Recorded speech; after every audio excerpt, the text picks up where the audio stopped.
Welcome to Pop of Color Live, a music industry late night show for colorful bands and artists. I'm your host, Clara, and tonight is a very special night because we are joined all the way from Miami by Ryan Kairalla, host of Break the Business podcast. Hey, Clara, great to be here. Yeah, can you guys hear him? Let me know because this is live, so I can adjust the gain on the microphone. Video sharing, slight issue tonight. That's why we are delayed, but nothing stops two determined people in the music industry, and I hope you can learn from that. Ryan is an attorney, an entertainment attorney, author, podcast host, and innovation in education advocate. But tonight he is going. I'm going to properly introduce him later. Hey, Leonard. I'm going to properly introduce him later, but for now, I'm just going to quickly talk about the news of the week. Ryan, can you say something now that we have someone joining us? They could tell us if they could hear you or not. Hey, can you all hear me? I'm very, very excited to be here. Big fan. Leonard, let me know. This is Leonard Patterson from Indie Band Coach, by the way. He's awesome. What's up, Leonard? So, hopefully, can they hear me? Thumbs up, thumbs down? How are we doing? I got a heart emoji from someone else tuning in. We're at 3 people. This is awesome. Okay, so we're going to just quickly discuss the news of the week before we go into our special guest. Leonard sends a thumbs up. All right, let's do this. All right, so recent stats are showing that teenagers are leaving Facebook in droves. 3 years ago, 71% of teenagers had a Facebook account. Now it's 51%. The top 3 are YouTube, Instagram, and Snapchat for Generation Z. So if you're trying to appeal to them, maybe you should go where they are to try to regain the interest and excitement of Generation Z, the Tide Pod generation, as I like to call them. Facebook is rolling out a live stream, a lip sync feature over live stream. So stay tuned for that. Leonard in Indie Band Coach on his group covered that a little bit, but this is what all their looks like getting sync licensing and to be able to get those music publishing deals have been all about. So they're introducing lip syncing as the first step with that. And the second half of our little news segment tonight is Pledge Music, the crowdfunding platform, is experiencing delays in paying out their artists. It blames growing too quickly for their infrastructure. So they've been so successful that suddenly their human power cannot keep up with getting the artists paid on time. So if you have recently run a crowdfunding campaign via Pledge Music, do check your bank balance for that. If you are considering running a crowdfunding campaign via Pledge Music, maybe you should wait a little bit longer just to watch how they sort this out. They seem to be doing their best, and they're admitting they made a mistake and that they're working on it and promising fixes. However, best to err on the side of caution, especially when money is involved. Tonight, we are also raffling away a copy of Ryan Kairalla's book, Break the Business, Declaring Your Independence and Achieving True Success in the Music Industry. For those of you who just tuned in, Ryan is my guest. He's on audio right now, and I'm so excited to have him here. So to win this book, as I will reiterate throughout the video, all you have to do is share this live video. You can share it on your personal profile, on your band's page, in your group. Every share is a chance to win, so you can share as many times as you like. We love all the shares. And at the end of the week, so on Sunday, I will contact the winner, and I will announce so they know, and I will send you the book in the mail. There may or may not be glitter in the envelope. So now, on to our special guest. We're doing audio, so I'm going to have to sit and drink tea and look pretty, but you guys should be able to hear him. Ryan Kairalla started his career in the music industry as an entertainment lawyer, which he still practices. He's licensed in Florida, New York, and California. Checking with... That's right, yeah. Good. Just want to make sure. And as many entertainment lawyers do, one of their big tasks is looking over record contracts, because this is the point where independent artists go, hey, maybe I should talk to a pro.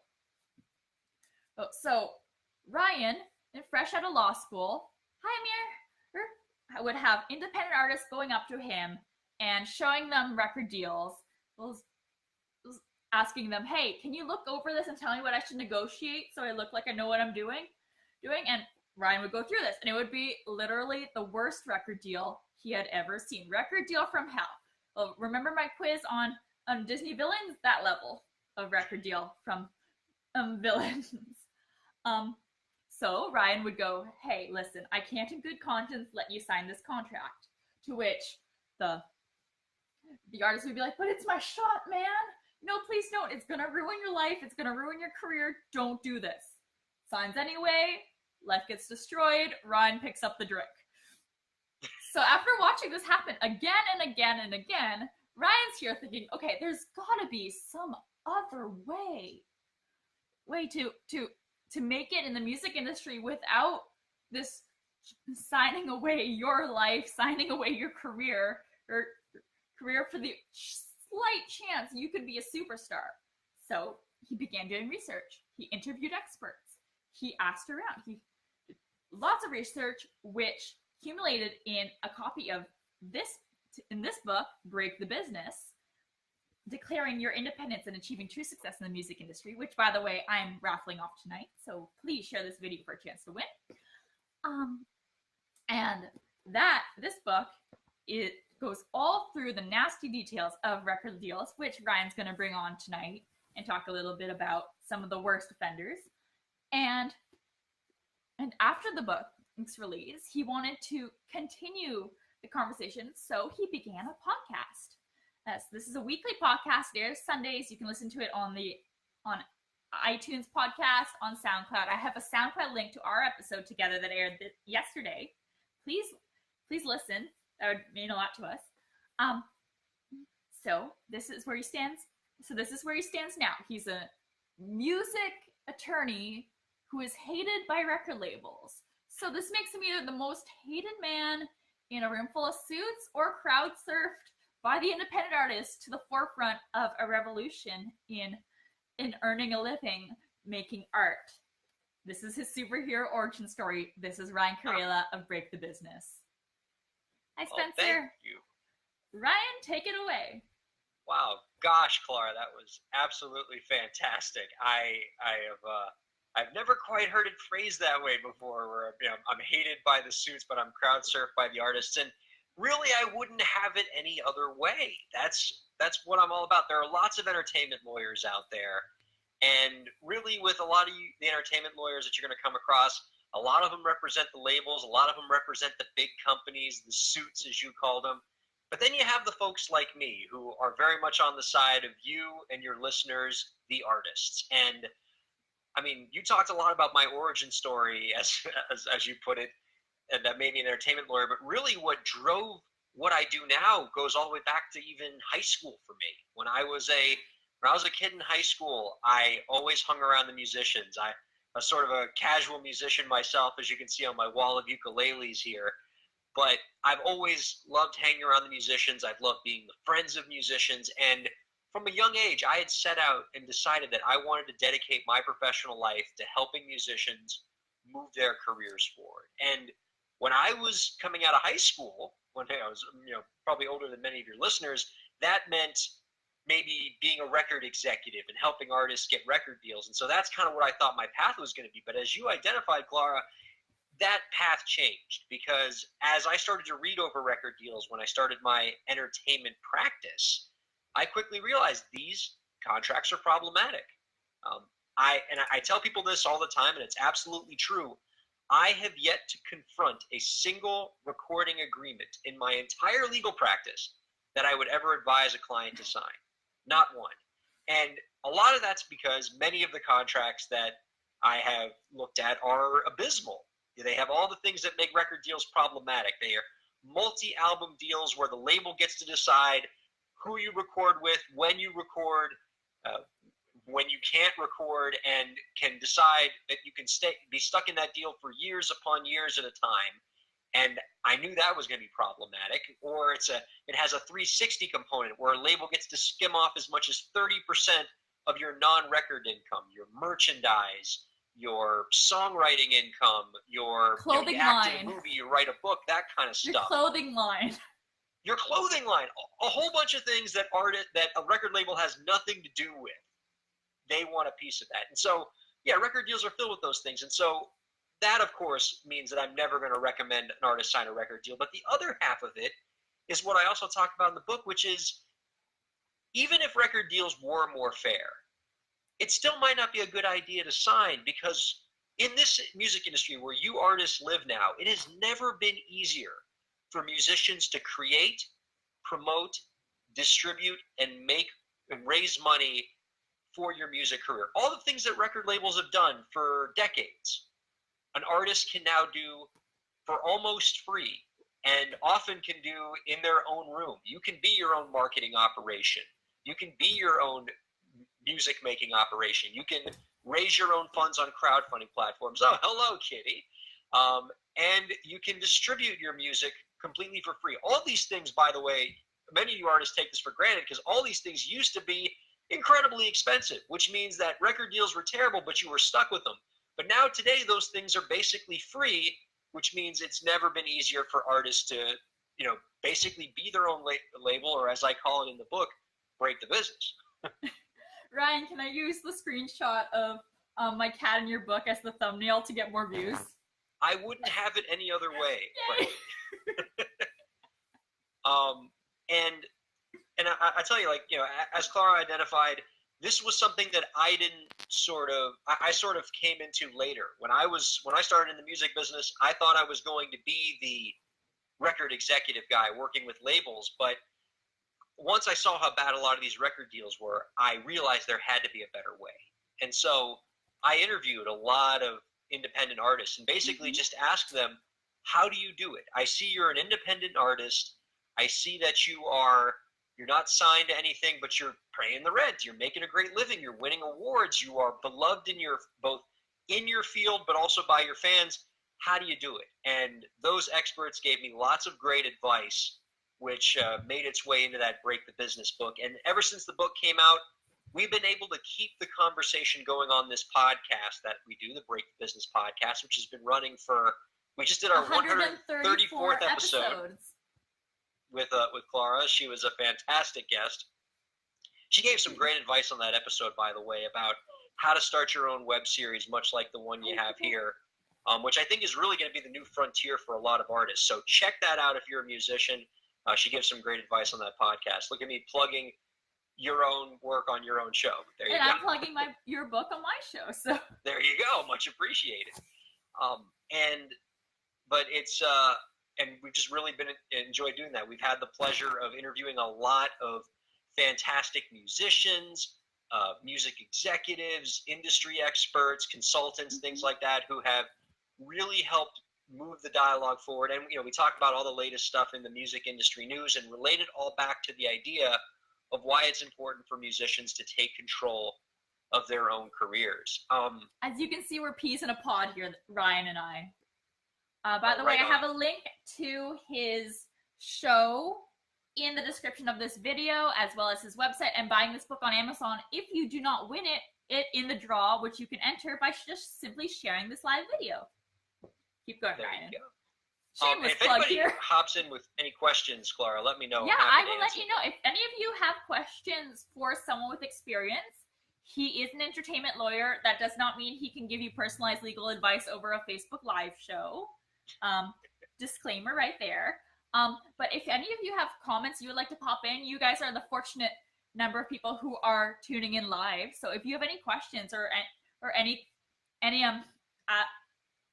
questions, comments that you would like to ask a music lawyer, now would be a great chance. He's not charging by the 15 minutes for my time, so. Well, while we wait for those questions, Clara, yeah. I'd love to talk about something that we were talking about on the podcast this past week on your episode, because I think it's particularly topical, and it relates to a lot of what we talk about in terms of declaring your independence as an artist, which is how this independent artist movement relates to the Me Too movement. Oh, yes. Yes. So, I have many opinions. Let's do this. Yes, of course. And so not only, throughout the book, you're going to find pages after pages of me showing you why the indie music movement makes business sense for an artist. But what the Me Too movement is showing us is that the indie artist movement is also a moral issue for women, because if we are, I mean, what we've seen, what's happening with artists like Kesha and Lily Allen, and Lady Gaga, Allen.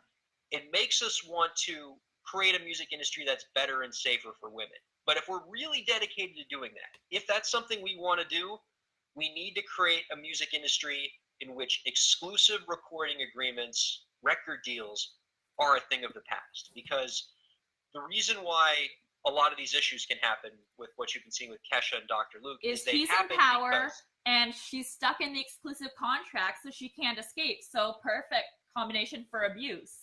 You know, she has no way out. She's trapped in that contract. He's powerful. He's a powerful man in the industry. He has a big reputation, and he's able to sink her career. And she can't escape to go record or sing for anyone else if he's got her under that contract, right?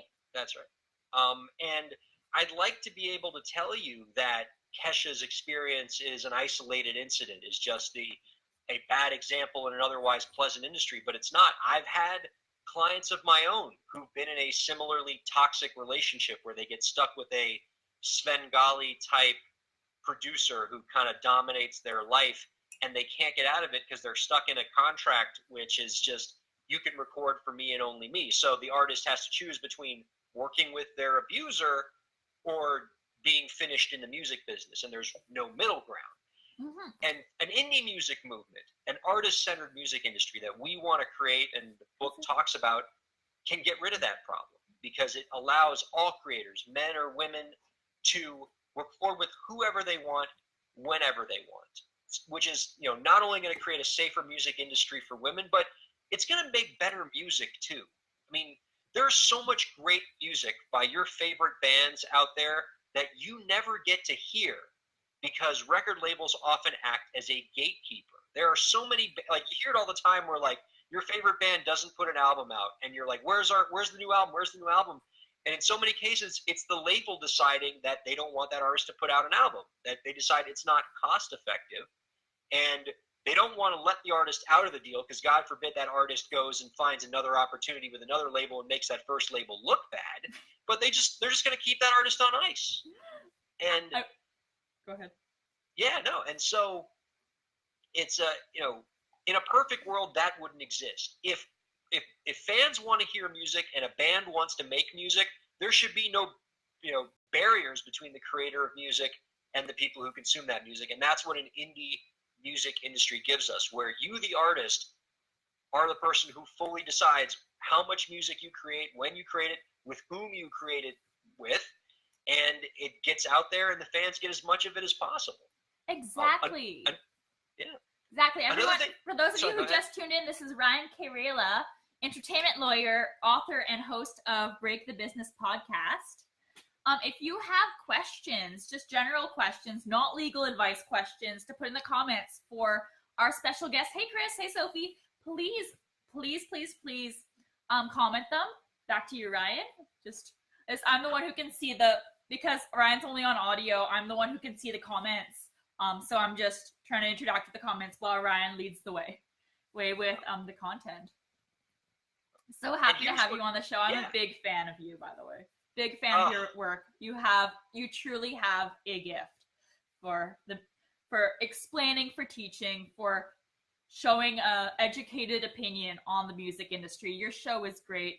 I'm so happy that you came back after that hiatus. I'm also really happy about the latest change where you're shortening the show, because it used to be like an hour plus long, which I'll admit even scared me off. And I'm someone who writes 1,000-word blog posts minimum. But shortening it to short, sweet content, like you said, for the commute, to be able to put over making a meal is a lot easier. It's a lot more digestible, and I think it's going to be great for you, Ryan. Well, thank you very much. I'm certainly hoping so too. And I mean, that's just generally the way things are going. People want stuff faster and more concise, and that certainly makes sense given how busy we're all getting. I think another thing about the indie music revolution that is all the more critical for artists to take full control over their art is because it's easier and cheaper than ever for artists like you to make music, things are more cluttered than they've ever been. There's so much music out there, and if you want to cut through the clutter, you have to make a lot more music than an artist would have 20 years ago. I mean, 20 years ago, the old model was you make a new album every 2 to 3 years, you promote that album, you go on tour, and then you make another album every 2 to 3 years. And in this music industry, you can't do that, because if you wait 2 to 3 years before your music comes out, everyone's going to forget about you. So this new music industry belongs to the hyper creators. If, for the artists who really want to succeed, you got to put out a ton of material. You have to always have music out into the world so that your fans never had a chance to forget about you, which might mean for a lot of you, the 12-track album might not be the way to go anymore. Breaking things up into 2 or 3 song releases or just one single every month might make more sense. And you're seeing a lot of top shelf artists doing that as well. The Chainsmokers now, they're putting out albums in 2 to 3 song chunks these days instead of doing the full 12-track LP. Mm-hmm. And what all that kind of boils down to is, if that's the way the new music industry is working, if it's all about putting out a bunch of releases and scattering them throughout the year, that's all the more important, that's all the more critical for you to not be in a record deal, because a record deal is not going to let you do that, because the label decides when your music gets released and when you record. And so that label, for the most part, is going to force you to stick with that, one album every 2 or 3 years schedule. Model, the bureaucratic system, a whole shebang. Right. Question from Rachel White, which even I can answer. No offense, Rachel. She's part of the folk rock duo Lighting Matches in Michigan.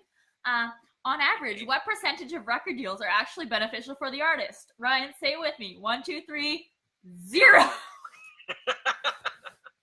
Sorry, Rachel. Rachel. You tuned in late. It's not your fault. Ryan also has very strong opinions on the current state of record deals. We joke and we kid, of course, and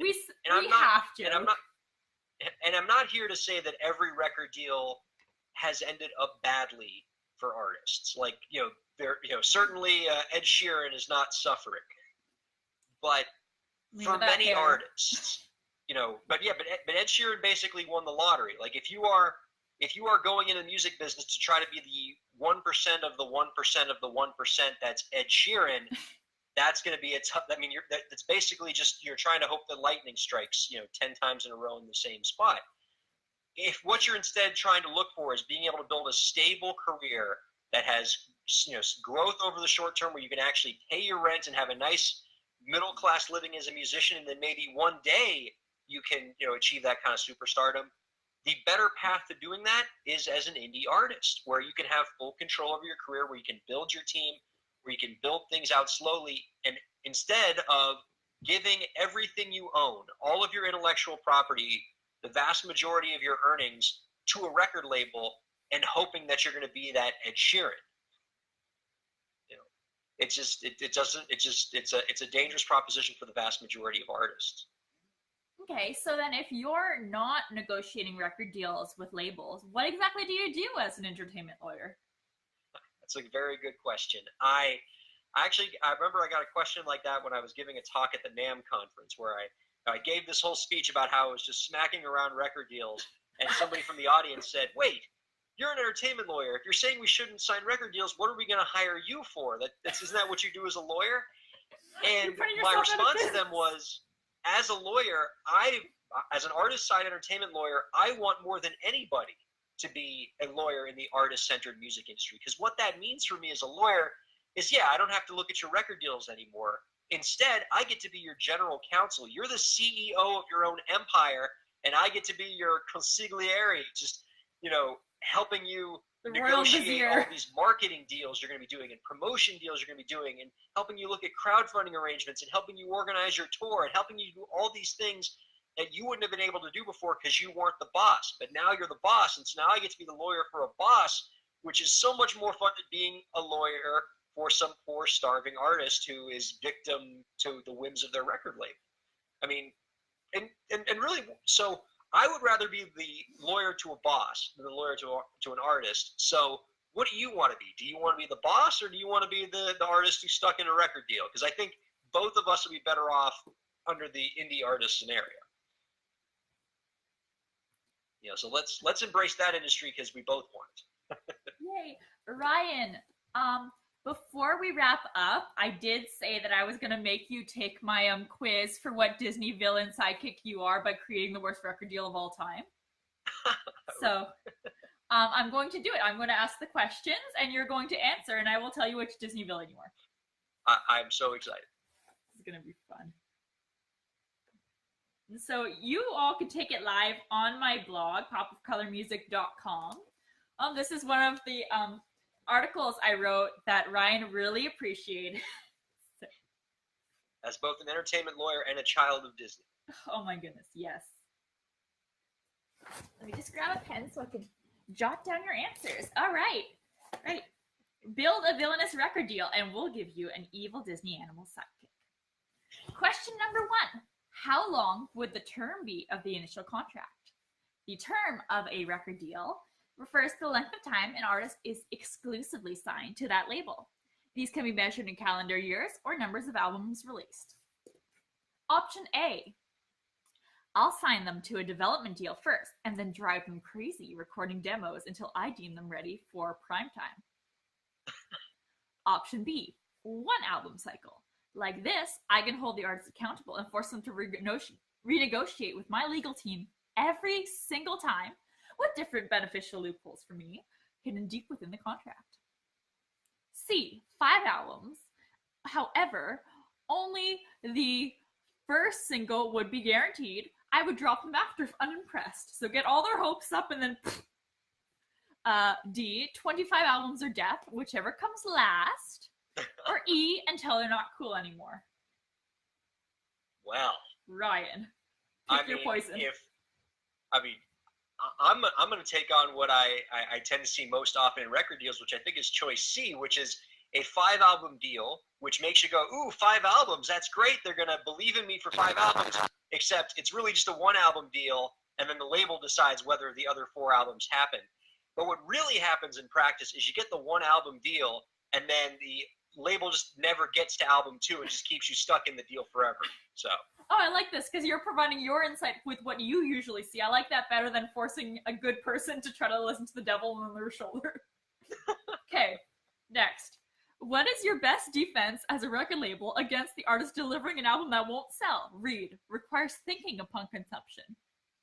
Contrary to the term record deal, labels are not actually required to release a finished album to the public unless explicitly stated in the contract. What is your plan? A. Release it anyway. Watch the look on their face as it sinks like a tank. Hold this against them in all future negotiations. B. Quickly remix the album on their dime to fit current trends. Auto-tune the millennial whoop and a forced-in guest verse from an emerging SoundCloud rapper should do the trick. C.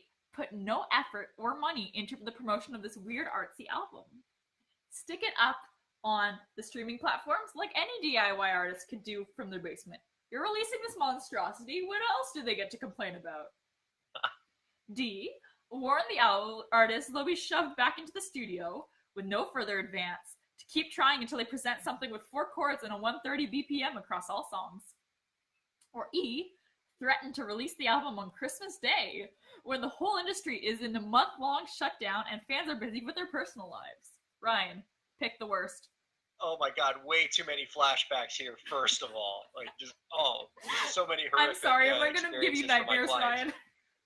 But I'm going to go with option C again, because I've seen that one way too often where the label says, fine, we'll quote-unquote release your record by just sticking it on SoundCloud and then being asleep at the switch. Oh, and by the way, we're still going to get like 99% of the money that comes in, even though we've done nothing because the contract doesn't require us to do anything. Thanks for the comment. Spencer, by the way, says, you and Ryan work well together, and this is a real eye-opening episode. Thanks, Spencer. Thank you, Spencer. Okay. What is your cross-collateralization fantasy? So, as we discussed on our episode of his podcast, which is linked in the description of this video, cross-collateralization is the practice of linking a current artist's advance to future advances. For example, if they sign a 2-album deal, they need to pay back both albums' advances to the label before making any money themselves. It is also possible to cross several deals with each other, which is generally considered a bad position for the artist. So, what's your fantasy? A. Cross the recording income with their publishing, give them a big advance for each.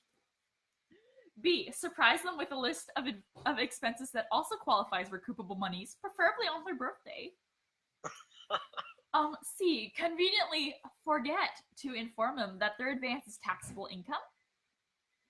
D. Cross-collateralize this record deal with all future ones for the rest of their lives. Until they make back that money you invested in them back, they will never see a dime. Or E. Sign them for 5 albums, like all their advances, they'll never get out of this hole. Oh my God, that's totally E, because that's exactly what happens. And there's so many stories about artists that you know and love, that you've worshipped, that are immensely successful and never see a dime from their record deals. You hear about these stories, and if you want to know why that happens, it's because of cross-collateralization. You know, all of your albums are linked together, and the debts of them accumulate. And even if you have a big hit record, your tiny little royalties are never going to pay back all the money that the label spends on you. You owe from like the previous 2 or 3 that were getting you to prime position to do the big hit. And final question, Ryan. How many Christmas albums will this artist be contractually obligated to record? A. 1 at the start of their career. However, it's going to be painfully aimed at Generation Z in 2018, making references to memes, using slang, and giving shoutouts to Tide Pods. You'll make sure to promote this as heavily every year until the artist's great-grandchildren are born. B. 1 annually, and a new recording of The 12 Days of Christmas must be the first track each time. For those of you who know the song 12 Days of Christmas, that's the one that only ever gets sung if you want to dare your friend to see if they can remember all the words. No use other than that. C. 1 per term. However, they must write all new Christmas songs, and the cheap stock Jingle Bell loop will be liberally layered across the entire final master, even on the wistful winter ballad. E. 1 Christmas album every 15 years. You've got them locked in this contract for all eternity anyway. This is your one chance to be generous and show mercy. And D. 1 every 2 albums that get released. Oh my God. Yeah, we'll go with the last one there, because record companies just have this unhealthy obsession with Christmas albums, even though they don't really sell. And I mean, can we all name a famous contemporary pop Christmas song other than like All I Want for Christmas Is You by Mariah Carey? And that song's like almost 3 decades old. Like, people don't really care about contemporary Christmas music anymore. And yeah, labels are just way too into that stuff. And many deals will say, yeah, you have to record a Christmas album, but it doesn't count as one of your deliveries under the agreement because, you know, we're labels and we're mean. Oh my goodness, yes. I wrote a big report of research on the state of the Christmas music industry. I need to link you that, Ryan. I'll have to check it out. And I will send that to you because it got me on community radio to host a Christmas special last year.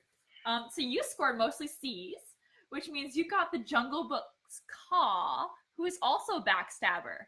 Trust in me. That's one of my favorite Disney cartoons. Yes, congratulations. So thank you so much for joining us. Everyone, this was Ryan Kairalla, author and host of Break the Business. It's a podcast and a book.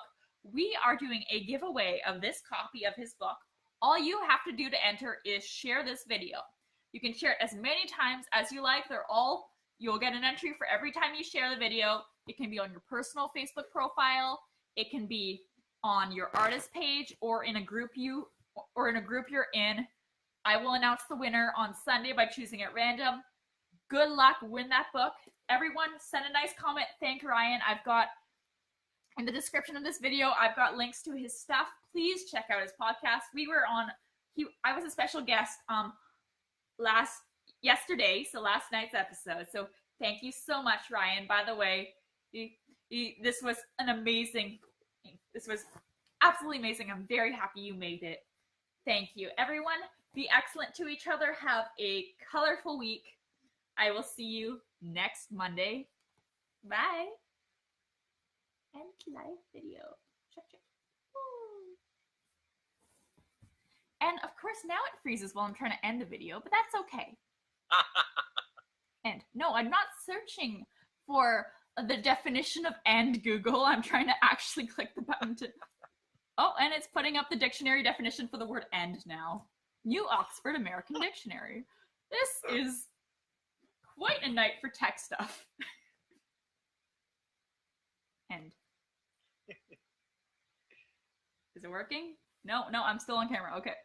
Camera's still moving. Guys, you guys are awesome. No, now I'm not looking for the definition of video. I don't understand how this happens.